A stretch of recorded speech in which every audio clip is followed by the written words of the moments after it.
Hello, I'm late. I'm so sorry about that. I had a sausage roll in there. Need to grab one of those. Thanks for coming along and braving the wind and today to join this wonderful event the guys at Angling Active have put on. I'm Simon, hello, and I'm going to do some demos on like things that go wrong in casting, because maybe something goes wrong in your casting and I can show you and identify it. And like all kind of demonstrations, please think this one is as interactive. If you've got a question, if something goes wrong in your casting and you say, well, I get a tailing loop all the time, or I can't double haul, or whatever it is, ask. I don't want to keep yapping. Tell me what goes wrong and I'll try and help you out. But before we go into that point, how many people, has anyone here never fly cast? You never have? We're going to drag you up. No, we wouldn't. Anyone beginners? Okay, a couple of beginners. All right, experts. How many experts? Okay. All right, so we'll start with some basics and we'll go through some medium and we'll do some tips at the end. So, what can go wrong? How much time do we have? Because an awful lot can go wrong. One of the things, let's just go back a couple of paces. We're going to start with the overhead cast. Right, the overhead cast is the cast goes over your head, goes back and forward, and you throw your line back and you throw your line forward, and as you probably all know, that's an overhead cast where one goes back, one goes forward. One of the essences of casting is control of your loop.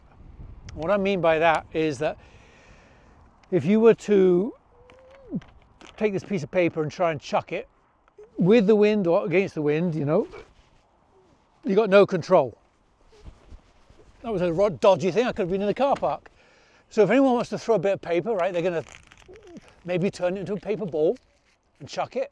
Or if they're really smart, here's one I made earlier, a bit scrushed, but a paper dart, right? It's the same bit of paper, and the point of this is a thing called air resistance. And in casting, fly casting, air resistance is perhaps the biggest factor in casting. And what I mean by that, and again, this is the beginner stuff, so for all those experts, you're going to know all of this. But what I mean by that is when you cast, your line takes on this little shape here called a loop. And the tighter this loop is, the more air resistant it is. Or less air resistance it has, sorry. So that will cut through can you all see that from there? Okay, so that's like the paper dart. This one is kind of like the paper scrunched into a paper ball.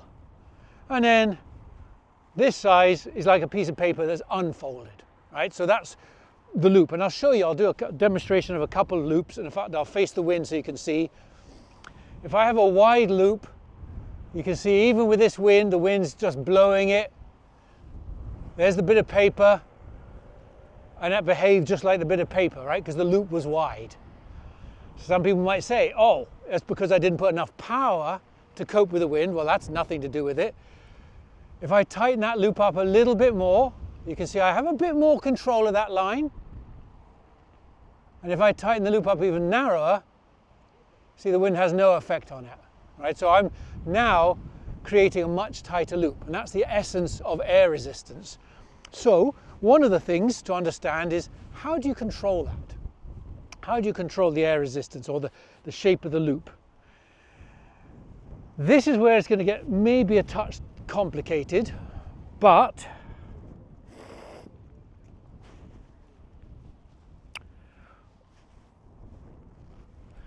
when you make a cast, right, backwards here, and you drive your rod forward, the line is being towed behind the rod like this. Okay, can you picture that so far? And then at some point your rod is going to turn over, and this turnover is what kicks the line off the rod. And the loop size is controlled by the height difference between the tow path and the stop path. So if my tow path is here, I need 3 hands. And my stop path is here, that's the height of the loop. Right? So the more your rod deviates from this tow path, the bigger your loop becomes. So that's how a loop is formed. And if you can understand how a loop is formed, you can make tight loops or wide loops based on what you need to do in casting. We'll come back to the loops in a second. A good casting stroke consists of a move that bends the rod. I use the analogy, and it's incorrect, but it's an analogy that kind of makes people understand what we're trying to do. I use the analogy in casting, whether it's one-handed casting or two-handed casting, of a bow and arrow.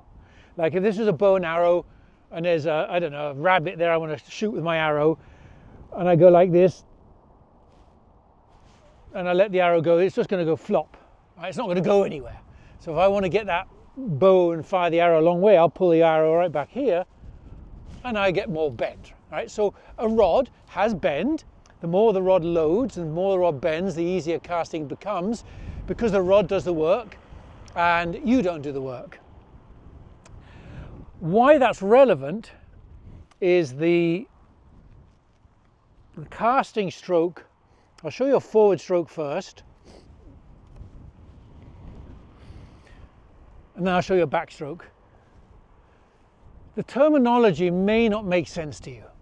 It made no sense to me when I first learned this term until some engineer chap said, oh, it makes perfect sense. So if you're an engineer, this might make sense. But there's a term called translation. It's not transition, which is what I want to call it, and there's a term called rotation. So, translation is where your rod drives forward without changing an angle. And rotation is where the rod rotates and creates an angle. Right? You can see the two, translate, rotate. And on the back cast, translate, rotate, translate, rotate. It found this on the web. Earth's rotation, obviously it's listening. I don't know why. So where a lot of people, especially when they start fly fishing, go wrong, is they don't have translation. They go straight from here to here. And when they go forward, they go from here to here. They just arc. That is bad. Translation builds up bend. That's what's good about it. Rotation releases the bend and kicks the energy off the tip of the rod. So when you look at a casting stroke, and again I'll kind of face this way so you can kind of all see, and just for the sake of ease, have a look at the forward stroke and you'll see the difference. This one has no translation. See, I'm just going right from here forward, and look at the size of the loop. Just rotating forward. And now here's the translation. See, complete difference. If I translate before rotate, way more line control. And if you can you all see that from the way you're standing? The difference, translate, then rotate, and no translate. Just rotate. And you know what, men, us, if something doesn't work, we like to hit it a bit harder because, well, why not? And power has nothing to do with it. If you rotate with power, it still doesn't go anywhere. It doesn't matter how firm you hit it. It's nothing to do with amount of power. It's where is the power. And I meant to stop off at Dobby's on the way here to pick up a bamboo thing. You know, one of these little 4-foot bamboo, I don't know, tomato things. Because I don't think anyone can hear this. Can you hear that noise? Oh, good. Anyway, there's in my schools I talk about the sound of a cast. And the sound of the cast is a cast that has no line on. A bamboo cane is perfect. So stop off at Dobby's on the way back if you think this is a good exercise, and take a little 4-foot bamboo cane, and when you listen to it, you should hear a whistle. And the whistle occurs on rotation. So you should hear a whistle. See if you can hear it here. You hear where that noise was? Can you guys hear it? You're against the wind, sort of. You have to stand right there to hear it. Anyway, listen to where this noise is and where this noise is. There's one noise here, one noise here. right? The noises are in different places. Those are good casts.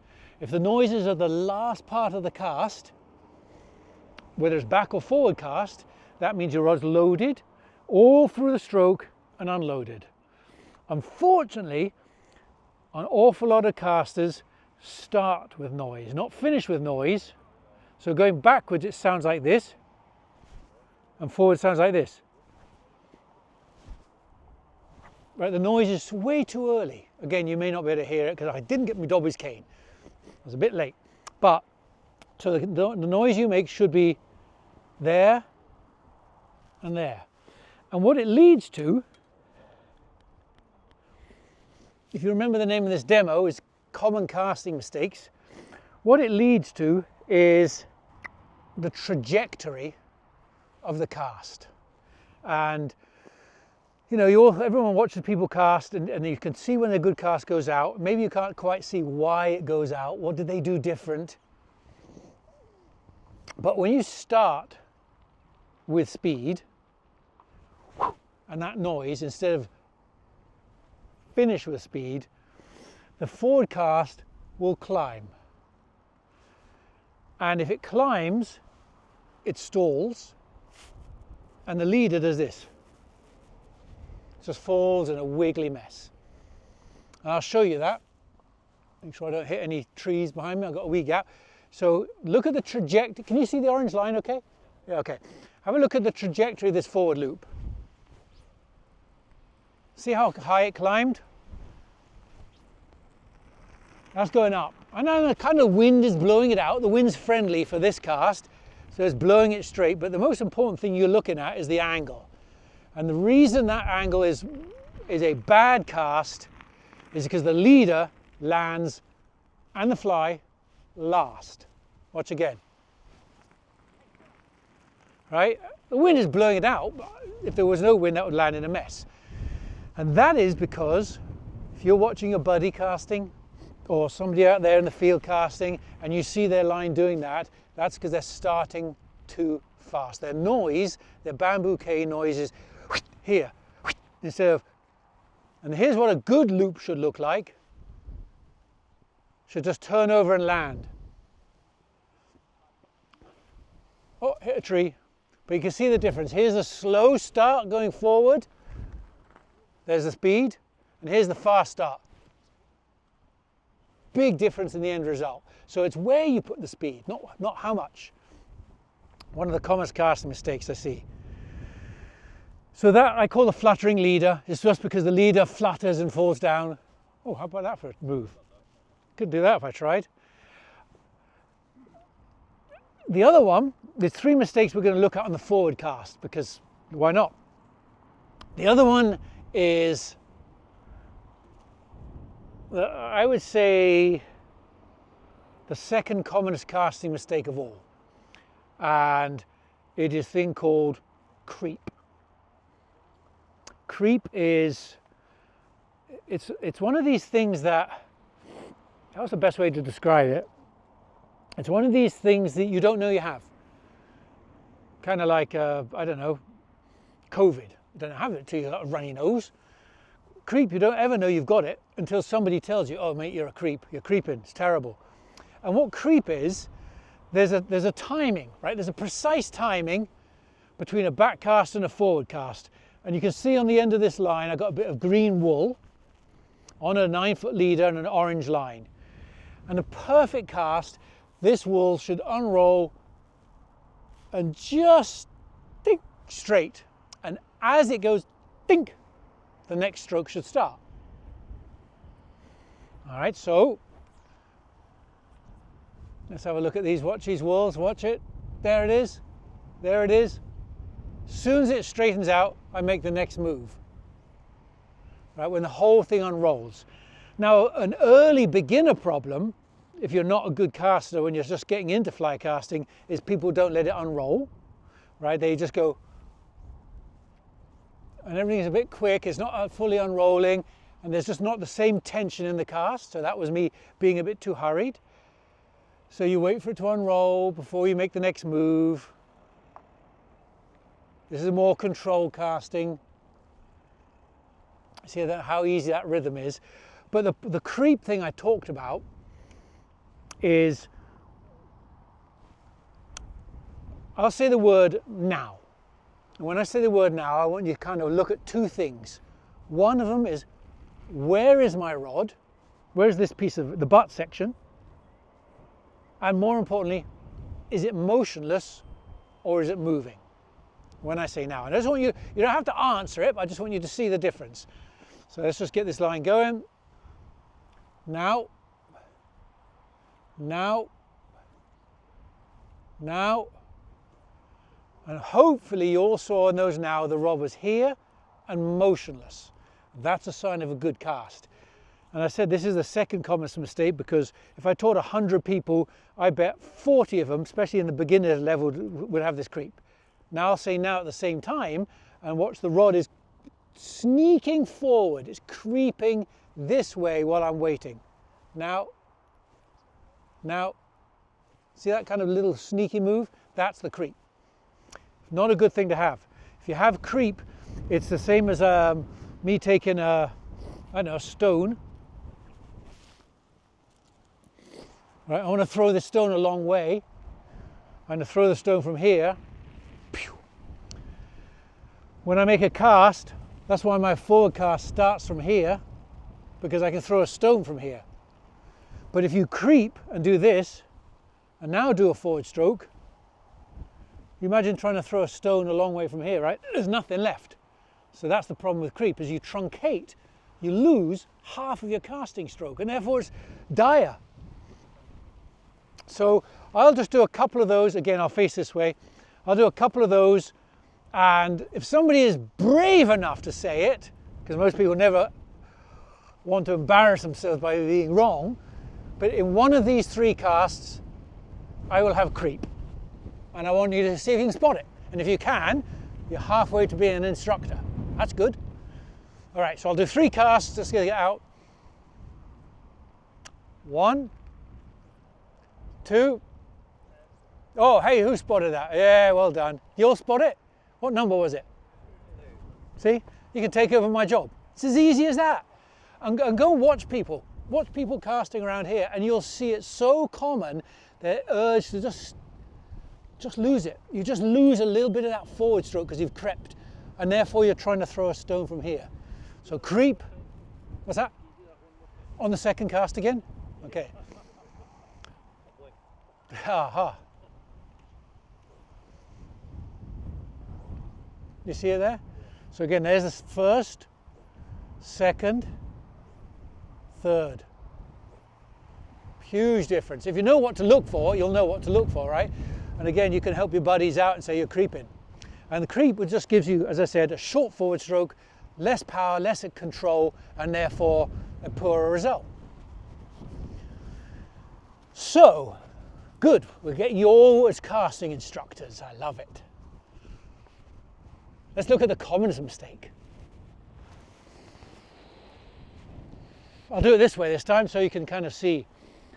On this time, on my third cast forward, the forward loop is going to do something slightly different. I just want to see if you can see it on the third cast. I'll do 4 casts, but just so you know what to look for, the third one. Here's 1, 2, 3, 4. Anyone see anything different on the third? No, on the actual loop itself. Anyone see? Yeah, good man. A wind knot. I would lie if I said I never got a wind knot. I still get loads of wind knots, don't you worry. We all get wind knots, no matter how good you are. But knowing what causes them is good, because then you know how to stop them. So you may not be able to see it from that angle because it's kind of happening down here. But again, I'll do the same thing, and watch the loop going forward. And the good ones do this. And the crossover one does this. Comes from the top of the loop, comes from under the bottom, and they cross, and a knot is formed. So I'll show you the same 4 casts again. 1, nice and smooth, parallel loop. 2, parallel loop. 3, oh, that was a really bad one, hit my rod. 4. Let's do it again. 1 smooth, 2 smooth, 3 tail, You can literally see a wind not happening, right? And again, a lot of people get that, and they blame the wind. It could be because of the wind. It's because the wind gets a bit stronger and we cast a bit harder to go overcome it. But what actually causes it is a lack of fluidity to your stroke. An acceleration is basically an increase of speed from whatever to whatever, right? It's an increase of speed, a gradual increase of speed. What an acceleration is not having one foot on the brake of your Ferrari, the second foot mashed down on the accelerator, spinning wheels and just taking off, right? That's a cannon, that's a rocket. And again, if I do those same casts again, the same 4 casts, have a look at the speed my hand travels, or the rod, going forward. And you'll see the third one, it'll be different, and that's where the tailing loop comes from. 1, 2, 3, 4. You see, 3 was quite a snatch. So if you're forming wind knots or getting wind knots in your leaders, invariably it's because people just don't have a fluid acceleration. At some point in the stroke, they try and give it a little bit of a whack. And it could be the wind. The wind just gets up in their face and they go, oh, I'll give it a bit more of a whack. And that is what creates the tailing loop. So the tailing loop is to be avoided at all times. So those are your 3 common casting mistakes. 1, as I said, the fluttering leader where you start fast. 2 is the creep, where there's no real forward stroke left. And 3 is this aggressive snap on the forward that creates the tailing loop. Right, those are your commonest casting mistakes that people have on your basic casting stroke. So before we move on, look at that. See, I did a perfect wind knot. Before we move on to the next thing, what questions? Has anything given you questions there you want to see again or ask about? Yeah. That tailing loop, I'm not sure if I can articulate my question very well, I apologise. But, yeah. That tailing loop, so start slow, finish fast. Yes. I couldn't really get the difference between SFFF, start slow, finish fast, and equally that snap. There seems to be one and the same thing to me. That's a very, very good way of asking. It makes perfect sense. The difference is, where is the fast? If we went to the sound of the cast of the bamboo, the start slow, finish fast would sound like this. And the tailing loop would sound like this. It's right at the beginning. It's a snap right here, not right there. So it's where the speed is, if that makes sense. So no tailing loop, tailing loop, tailing loop, tailing loop, no tailing loop. Yeah, exactly, starting fast. Because then you can't accelerate. If you start really fast, it's hard to go even faster, which is what you have to do for acceleration. So that's what creates a tailing loop. What else? That was a good question. Very good question. Any others? No? All right. The secondary question, you know the creep? Yes. Does that differ if you're having an overhead cast compared to a spey cast? No, creep comes in both. Many, many spey casters creep. And they spey... Part of the loading in terms of the deload load? Well, that's the subtlety of it, you see. So I had this very, very interesting conversation with, I just came back from Canada. I was doing a salmon school out there last week. My co-instructor and I were analysing and discussing this exact thing, because creep effectively is an ineffective movement of the rod that doesn't bend the rod. Rod bend is what we want. So if your rod just does this, when you go forward, all this move has not done to bend the rod. If this move went forward with acceleration, just enough acceleration, it's going to load the rod. So the spey cast is the same. When people make a spey cast and they form a single spey or a snap T or a double spey, and they're waiting for their D-loop to form, many people like creep forward like this, waiting for it to form, and then make their forward stroke, by which time, again, they've lost half their stroke because they've crept. So even on the spey cast, your rod should be dead still here until the D-loop stops, and then only when it stops should that forward cast start. So it applies to both. Good question. What else? What other questions? Okay, so a harder one to correct yourself because you don't see it. You know, we're all experts at criticizing things we see wrong in other people, and maybe your own self. If you see a tailing loop on your cast, maybe now you'll look at it and say, okay, I had a tailing loop. But the things that don't get instantly recognized by yourself are the harder things to correct. So now the tailing loop I'm going to show you is on the back cast. And that's another very common one. A lot of people don't see it. They don't see it because they're looking out here to the fish. So here's my normal back loop, so you can see unrolling against that tree. You should see the orange line. Right, those are all nice and controlled and smooth. And now here's the tail. There, tail. Again, you can see the leader coming underneath. So the harder you snap a back cast, like you're trying to punch it back, you get a tail on the back cast. But again, people don't see it because they're looking at the fish. And all of a sudden you pull in and you go, well, I just look at this brand new leader I put on and I've got 3 wind knots on here. Hey, I haven't got any. How did that happen? Oh, I'm sure I put a wind knot in that one. But again, the point is, you may not be seeing your tailing loop on the forward cast. You go, I don't have a tailing loop, must be the wind. But you could have on your back cast. So have a look, get your buddy to watch it, or you can, some people can turn and face kind of more of a, this is like a square stance, and you have more of an open stance, and you can have, and watch your own back loops and see if they're smooth, right? So you can just watch it. Now another little, again, common casting mistakes. How much time, how are we doing for time? We've got plenty of time, good. I don't want to run out of time. Well, common casting mistakes is when you flex, right, your wrist has 2, I don't know what you call them, I call them hinge points, but there's 2 ways to flex a wrist. One is this plane, another is this plane, right, side to side, or is anyone a doctor can tell me what these are, what these muscles? Anyway, but you see the difference. So a lot of casters, I want you again, watch people on lakes, reservoirs, rivers, out in the field, watch people's reel. And a good caster, you'll see the reel's always in the same plane. Right, it's always facing this way. And you'll see thousands of casters will just start doing this, and they just twist the reel slightly out to the side.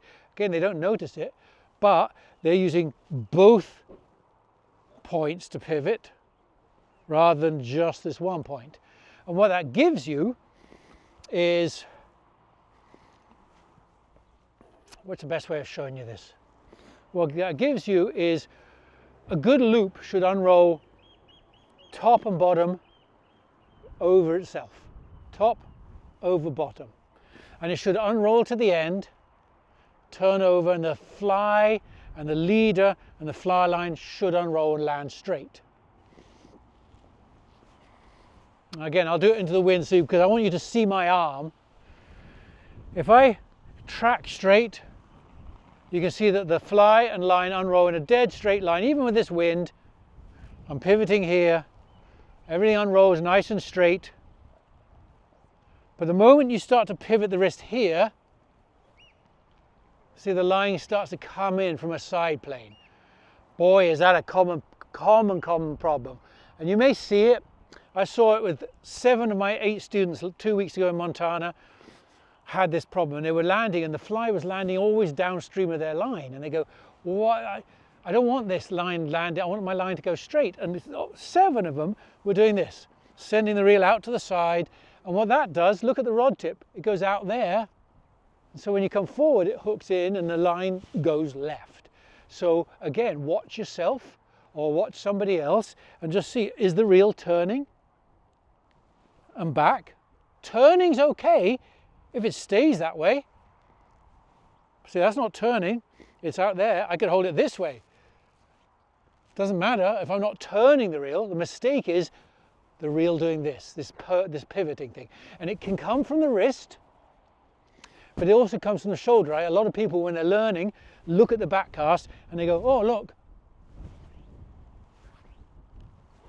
No, nobody's that bad." I'm exaggerating, right? So you can kind of see, but they turn their shoulders and their whole body. And if you turn, keep your shoulders still and just watch your head and track straight. So those really are your basic common casting problems that I see as an instructor and things to sort out. Of course, there's some very, very basic ones in terms of shooting line. When a line unrolls, this is kind of getting into line design a wee bit, so maybe we shouldn't go down there. But when a line unrolls, a loop, oh, I got one, he's gone. When a line unrolls and you want to get distance, right, we're trying to shoot line to get a long cast. So trying to shoot this bit of line here, make the cast go further. I want all that line to shoot out. So when you make a cast, your line cannot unroll, straighten, and then shoot. Right? Most people will nod and go, yeah, I understand that. I did have, years and years ago when I worked for a company called Gawesworth back in the 90s, doing their line designs and rod designs, years ago, I had this one guy to tell me that fly lines unroll and shoot after unrolling. I'm going, I can't comprehend how you even think that happens. How can a line unroll and then shoot? So a point about a line that's shooting is this: whilst it's unrolling, it can shoot line. And the moment it stops unrolling, you can't shoot line. Why that's a line design thing is that when you design a fly line with a lot of weight in the front, if there's a lot of weight in the front, that line will turn over real quick and therefore stop shooting. And if a line has weight at the back, the line will unroll and carry and travel further and further and further because it doesn't stop shooting until it unrolls. So one more mental note for those of you who are better casters than beginners is, if you're looking lines to go and get a long way, don't have the ones that are front loaded. A front loaded line is very good. Imagine this line with a fat bit at the front. Front loaded line is very good for this, starting here, making one cast and shooting a bit, and a second cast and shooting a bit, and then it's gone. And a rear loaded line, which is this one, this line will give you more ultimate distance, but it takes a few more casts because this first cast has the lightest bit of line, so there's not much pulling. My heaviest bit of line's here. But these ones, these types of lines will ultimately give you the most distance because they unroll and don't reach the turnover point until later in the cast. So that's more like an advanced step thing rather than a common caster mistake. Now let's go on to, any other questions on just basic overhead stuff? No, you're all okay? How are we doing for battery? We all okay? All right. Now let's go on to the double haul. Oh. If you watched Steve do his demonstration just now, he did a beautiful demonstration on double haul. And I was watching him thinking, what am I going to do on double haul? Because he just did it all. But some of you didn't watch Steve, so I'm going to do what Steve said, plus a couple of others.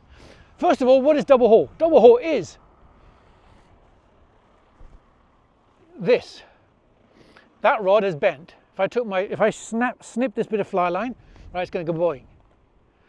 If I haul this bit of line and cut the fly line, it's going to go boing a lot quicker. Right, that rod is more bent. So a haul, a pull of the line, increases the bend of the rod. That's great as casters. Great as casters because you use less effort. And Steve made this very, which any good instructor does, observation about double haul. A lot of people only think double haul is for your longest cast. And that is so not true. Sure, it gives you the longest cast, right? You can't make a cast as far without double haul as you can with double haul. But that's not the main reason. I'll come on to the main, well, there's three reasons. I'll come on to the three reasons in a second. But first of all, double haul is, I'm going to hold this peach color line so you can see. Double haul is where the line's held in the left hand. Who double hauls here? I know some of you do. Not just one. Come on, somebody else double hauls, right? Two, I knew you did. Three, a couple of nodders. All right, we're getting up there. Tried, I like that. That's more like it. Well, next year, if I'm here and you're here, all of you should be saying, I double haul, if you fly fish, because why wouldn't you? Why don't you want to make casting effortless? Why on earth not? Even if I was fishing to a trout down at this daisy here, I'd be doing a form of double haul like this. Just tiny little tweaks like this. Much more control of my line. Even, there's a tweak, right? It's only 6 inches, but that's what a haul is. It's a pull. But I'm going so far ahead of myself, I don't know what I'm talking about. Let's go back to how to double haul. Wind's picking up. So a double haul is a thing that bends the rod, right? We see that? Bend is good, but slack is bad, right? So tightening a line bends a rod, slackening a line straightens a rod. Straight rods don't fire very far.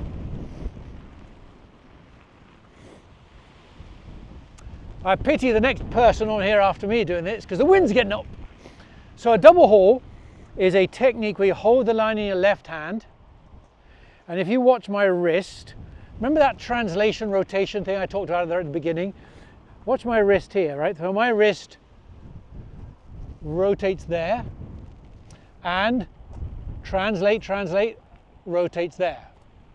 So I have a rotation here, bing, and I have a rotation here, bing. Okay, those are my two rotations. In double haul, what you're trying to do with double haul is you only haul on the rotation. So,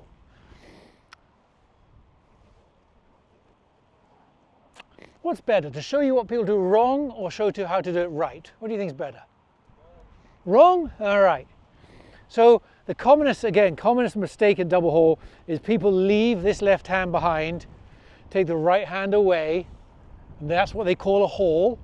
And then they may do this hand together thing, which is called a feed, and then they may come forward and haul and may do a feed. So the left hand, haul and feed, haul and feed, haul and feed, haul and feed. This is double hauling. The left hand is hauling, haul and feed, haul and feed. Right, that's what the double hauling is. So the double haul should happen on the rotation. So if you're trying to double haul, have a look how late my haul is. There. Okay, then I do my feed, and on the forward stroke, there. So the haul only should be on your rotation. Rotation is the fastest part of the cast. What is the haul doing? Adding speed. So why would you add speed before the fastest part, right? Add it when it's fastest, you get even faster. So again, the common error people who do double haul, who've tried it, is they haul here and here. Way too early. They're not getting any line control or speed instead of hauling there and here. Really, really late on the haul. So if you can time your haul right, that's a big step in the right direction. And then in terms of, I have this little phrase when I teach in America. You're going to meet your buddy, your friend, and you've got to decide where to meet him. You can meet him in the coffee shop or in the ghetto. What does that mean? Well, let's give you two analogies. Imagine here is a street, and right here is a coffee shop. So you walk along to the coffee shop and you meet your friend in the coffee shop. Good. And then right here in front of the coffee shop is the ghetto. Now what I mean by that is this is your friend and this is you. When you've done this haul, this friend should meet you here in the coffee shop. That's what I mean by that. Right, so this is correct. They meet here. This is incorrect. They meet here. That's the ghetto, right? Why is it incorrect? A, we've crept, right? Did you all remember the creep thing? My rod crept to here and met here. B is like the problem with creep. If I want to throw a stone a long way, I can't throw a stone a long way from here. So if I creep and meet here, I've got nothing left to put my haul in. But again, you will see, and these are the extremes, right? The coffee shop is the perfect place, and the ghetto is the worst place, because it's the ghetto. You don't want to be in the ghetto. It's the worst place. So what should happen is every meeting place should take place when this hand is motionless, like the creep thing we talked about, here. So again, I'll just do a couple double hauls. See where that met? These are meeting in the exact right spot all the time. Here's the little ghetto-ish thing. See, I just kind of a little bit of creep. Can you see the difference in that? They're meeting here. My shoulder, my hand has come in front and come out of the coffee shop. And again, if you watch people double haul, you'll find that people are doing that. I watched a slow-mo video the other day, actually yesterday, of a caster in Canada who was a great caster. And I was filming him casting, and I stopped and go, do you just see what you did? And he said, what? And I took down the slow-mo video of him, and he was just creeping, and he lost 8 inches. And as soon as I showed him the video, he said, oh, I've got creep. He didn't know he had creep. It's that easy. It's that nefarious thing. And his version of the creep was this meeting in the ghetto shop. He was not meeting in the coffee, he was meeting in the ghetto. And that was, so it's very, very easy to do. It's something you have to concentrate on to get right, is to meet in here, not here. So I said I'd come on to other reasons for double haul, right? We said distance is one.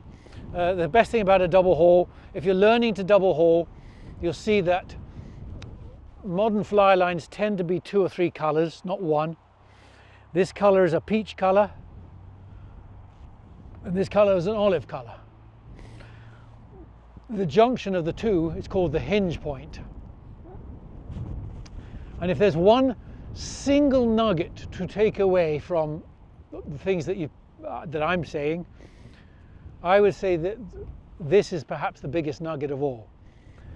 When you want to make the longest cast possible, and sometimes we all want a long cast, you will always achieve the longest cast when the hinge point is at the tip of the rod. Right there. This will always give you the longest cast. Why? Well, first of all, do you know what the hinge point is? Did it make sense to the color change? The color change means the green is very thin and the peach gets fatter, right? So it's the junction between the fat and the thin. That's what we call the hinge point. And why it's so relevant for distance casting, with or without double haul, is that because the peach is fatter, if I have any peach line in my rod rings and I try and shoot to make the last cast, it doesn't go very far because there's a lot of friction, because that peach is thick. There's a lot of drag. And if you have a lot of thin green outside the rod, when you apply this turnover power, that energy goes into the thin line. And then how does that thin line move it into the thick line? It can't do it. And this is what happens if you try cast with the hinge point outside the rod. You see, you have no control because the thin line cannot move the thick. So to get control, I would pull. So if I have that hinge point right at the tip of the rod, you can see the line is completely stable. And if I want to shoot line, it goes a long way because there's no friction. So understanding on your regular fly line where the hinge point is, and again, modern lines might be 2 colored like this, and the color change dictates that hinge point. That's one good thing. But the other thing, if you don't have that, just literally with your eyes, just take about a foot length and go like this. That's the same diameter. Oh, that's a wee bit thicker. You'll find the point. And then take a little black Sharpie type pen and mark it on your line, and mark that like a 2-inch section of black. And that's your hinge point. So that you know that when you want to make your best cast, the hinge point should be at the top of the rod. So how you'll see it on here, for example, again, just going back to like more of a beginner's level, just to cover everything. If I'm fishing this fly and I'm figure of 8ing in some buzzers or stripping a small streamer thing in, and I want to get my line back out again, I'm going to have to make a couple of casts, lengthening this line until the hinge point is at the tip of the rod. When the hinge point's at the tip of the rod, I see it's taken 5 casts, 6 casts, there it is, it's nearly at the tip. Now the hinge point's at the tip. That's the cast I shoot to get maximum distance. So really, if you need to make your long cast, not double hauling, do as many casts as it takes to get to your hinge point, and that's the one to let go. If you can do it in one cast, that's great, because you spend more time catching fish, because you're fishing, not casting. But it's a recognition. Always know where your hinge point is. And the same with the double haul. The double haul, if I'm going to double haul, you'll see I won't double haul to start with, right? This is me going to be doing my fishing double haul. I'm going to do normal casting, lengthening the line, lengthening the line. There's the green in my hand. There's the green nearly at the tip of the rod. Now it's at the tip of the rod, I'll put a haul on just that last cast when the hinge point is out the tip of the rod. Any questions on that? It's a good tip, that hinge point. Really, really good. That's why modern lines are these two colours. It tells you where it is. Okay, one other thing on the double haul, and this is the part I want you to do. This is the part, if you double haul, I want you to get to. And this is the part where you become a violin concert player. And you're playing a waltz. And you're playing, your bow work is so smooth and beautiful that the audience is in raptures by the sound of everything. The bow work. Does that make sense? I don't play the violin. I could be talking utter crap because I don't play the violin. But to me, it makes sense. So the guy is playing his violin nice and smoothly, or the lady is, and your double haul should be like that. Right? A good double hauler is not somebody who is jerking and punching and pulling their arm and working like fury. A good double hauler is somebody who plays the violin. So let me just show you some double hauling that is kind of rhythmical, and you can hear the play. Right, so there, see how smooth my hand is feeding up and down. I'm not forcing anything with that left hand. It's not going, right, you don't work really hard.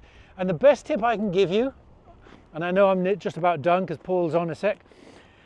The best tip I can give you is start your double haul. If you've got a double haul going, and cast so gentle without double haul, the cast fails. Because then you see the true reason to double haul. It isn't to get distance, it is to show you how effortless casting should be. And I'll show you what I mean by that. I'm just going to start casting this thing here, and you can look at that line and go, well, this guy's a pretty crap caster. Why are we watching him cast? Put some effort into it, Jimmy. No, don't put effort in, but just start hauling. And now how much control does that line have? That is why you want to do your double haul, right? You just take all the work out of your casting arm because the haul puts it in. So that's where you should get with your double hauling. If you get to your point double haul, not just distance, but that double haul takes the effort out. And that's pretty good because you're not knackered at the end of the day. So I talked a bit longer than I thought I was. You asked far too many questions. I blame all of you for that, not my need to chat and ramble on. Did anyone have any questions or anything, any mistakes they want to see that I could help out with? Or anything? No, great. Thank you very much for all hanging around. I appreciate that. Well, thank you.